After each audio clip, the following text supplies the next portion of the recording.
This week marks 25 years, it's a quarter of a century since the Dunblane massacre, and my British viewers will know what I'm talking about. But for international viewers, this was a mass shooting that really shocked this country, and it took place in the small town of Dunblane in central Scotland near the city of Stirling. Um, and what happened was a disgruntled Boy Scout leader by the name of Thomas Hamilton went into a school and opened fire, and 17 people were killed. The teacher, Gwen Meyer, and 16 children. This was a horrific event, obviously, and it had a deep impact in that community, but also on the country. Now, what happened after Dunblane was there was very concrete measures to tackle the problem because Hamilton, the gunman, had carried out his act with legally purchased firearms. So, in the weeks and months that followed, the major government pushed through, and I imagine this would have been with cross-partisan support, legislation that banned handguns. Now, as a result of that, there hasn't been a mass shooting in a school in this country since then in 25 years. We have had one other mass shooting in that period on that sort of scale, which was the West Cumbria shootings of 2010, in which I think 12 people were killed. And then before Dunblane in 1987, there was a Hungerford massacre in Berkshire, in which 17 people, including the gunman, were killed. But mass shootings on that sort of scale are extremely rare in this country. And much like Australia acted after the Hobart massacre, also of 1996, we acted. Interestingly, 3 years ago, when the Parkland shooting happened in Florida, the Marjorie Douglas Stoneman High School, and there was a March for Our Lives protest in the States, relatives and victims of Dunblane spoke out and they sent messages of goodwill to the survivors of the Parkland shooting. Um, the point about what happened after Dunblane is this wasn't sort of a tyrannical overreach by the government as Americans of the gun lobby would definitely perceive it. This was something that had widespread support. Sure, there would have been pockets of dissent. But this was something that had widespread support. The fact of the matter is, most British people, and there may be some discrepancy between urban and rural areas, but most British people support our tough laws on guns. And as a result, this is one of the countries in the world with the lowest homicide rates from firearms. That's not to say that we have no firearm problems. It's not to say that criminals won't get their hands on guns in this country, but it does greatly reduce the risk of that happening. It does greatly reduce the risk of mass shootings. In fact, when the West Cumbria shootings happened, it's worth noting that was in a rural area, and where there are more licensed guns, it is in rural areas. You know, farmers, hunters, sports people. Well, actually, our laws are so strict that even Olympian shooters have to have a lot of, as I understand it, special paperwork. Soldiers and police officers, when they leave the forces, they have to give up their firearms. So there is, strict legislation in this country, and with good cause. So this kind of brings me to a major gulf between British and American culture. Now, one thing I want to say is I don't believe that the gun lobby represents all Americans. I think sometimes we make this mistake outside the States of assuming all Americans have the same mindset. They don't. There are many Americans who recognize there's a problem and want to do something about it. But when you get the gun lobby and when you get high profile apologists for the gun lobby like Ben Shapiro and others, I think there is an enormous amount of distortion going on. What I notice in the American gun debate is any notion of gun control, any notion of doing something about the problem is portrayed as tyrannical government overreach. Oh, they want to take away your guns. I frankly do not understand the mentality of someone who thinks that the right to bear arms is more important than the right for children to be safe. That's something I cannot comprehend. And there is a minority of extremists within that movement who even go to the extent of insulting victims of gun carnage by calling them crisis actors. I think that's disgusting. I was watching a documentary yesterday actually called Behind the Curve. Now, it's nothing to do with guns, it's about the Flat Earth Society, and there's a lot to be said about that.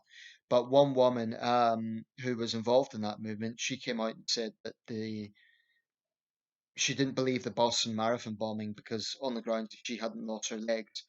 There are a disturbing number of Americans who have this sort of mindset that unless they directly experience something, then it didn't happen. I think people calling the Sandy Hook massacre, saying that they're crisis actors, I think that is beyond reprehensible. And even a lot of the gun lobby won't stoop that low because they know how bad that would look. So instead, they go to the point of saying, "Oh, we offer thoughts and prayers, and it's terrible, but you won't stop gun crime by taking away guns from law-abiding gun owners." My response to that is, from what I've seen, most of the legislation being proposed isn't about taking away guns from law-abiding gun owners. There are many members of the Democratic Party who are gun owners, so I don't think that's the issue. There's an enormous amount of scaremongering over this. But quite frankly, I think if you think that you need a gun, you need a loaded firearm to go to a coffee shop or to go to a movie theater, I would suggest you get psychological help. I really would. I don't understand that mentality. And I understand there's different contexts. Obviously, the American frontier, the mountain region, is very different from urban Britain. I get that. So I would never sort of imagine or propose a situation where there's no guns in America. That would be crazy. And obviously, if someone is living in, say, rural Montana or Colorado, those are areas where there are wild animals. They might need to scare off predators. Or even people living in a dangerous inner city area where they have a gun to protect their family. I've never taken an issue with that sort of thing. What I take issue with is gun zealotry. Like this idea that just because you can, and I know there's some states, I believe Texas, and there's a few others, which even make it mandatory to carry guns. It's in some jurisdictions. That to me is insanity. So what happened in this country with Dunblane, it was a wake-up call. And Hobart was a wake-up call for Australia. Other countries, notably the United States, but you know, um, Canada isn't actually. It's better than the United States, but they still have a bigger problem than we do. After the Nova Scotia shooting, there was actually some blowback against Trudeau for proposing legislation. So, gun politics in Canada, it's not quite like the United States, but I would say it's more intense than the UK.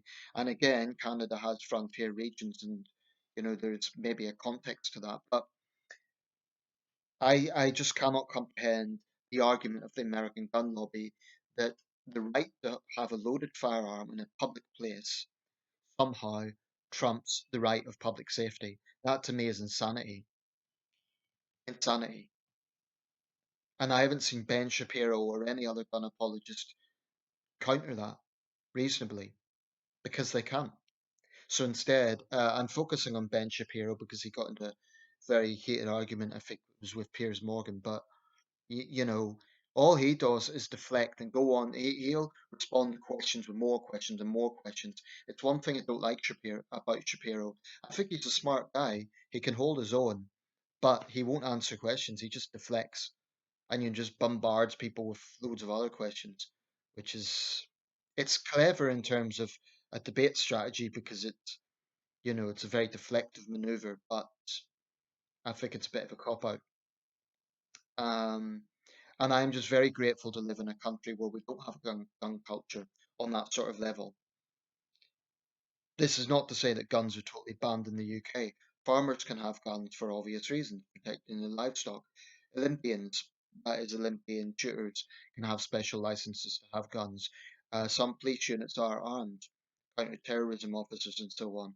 But frankly, most Britons recognise that a regular citizen does not need a gun. We just don't. Even in areas with higher crime, most of the criminals don't have guns, they have knives, which is a big problem in of itself. But the idea that if we have more guns, it will somehow stop the problem, it will only make a bad problem worse. So as it stands, British gangs tend to use knives, and that's a big problem in this country. The reason we don't ban knives is because knives have another purpose, obviously, as kitchen utensils. But there are still rules on knives. You can't buy a knife unless you're over 16. And, in cities that have knife problems, there is different measures that are used to try and counter that. Some are successful, some are not. But I guarantee you, if we had more lax laws on guns, the problems that we have with knife gangs would be multiplied, because those same gangs would then, be using firearms, and sometimes they do. Manchester had a mass shooting 2 years ago, but it wasn't fatal. There was 12 injured in the Moss Side area of the city, which is an area that has long had a reputation for gang problems. But you know, so it's not a case of saying that our gun measures mean there's no gun violence. It just greatly reduces the chance of that happening. And that is empirically proven by the facts, by the statistics, and by the fact that in 40 years, Great Britain has only had three mass shootings. That's three too many, but it's three compared to, look at that compared to the rate in the United States, even allowing for the different population. That's obvious.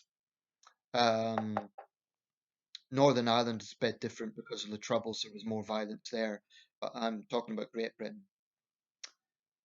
I'll leave it there. I'm just grateful to live in a country where we recognise that it is a problem. And to those brave Americans who are trying to do something about it, I'm an outsider. It's not for me to tell Americans what to do, but I'm with you 100%, morally speaking.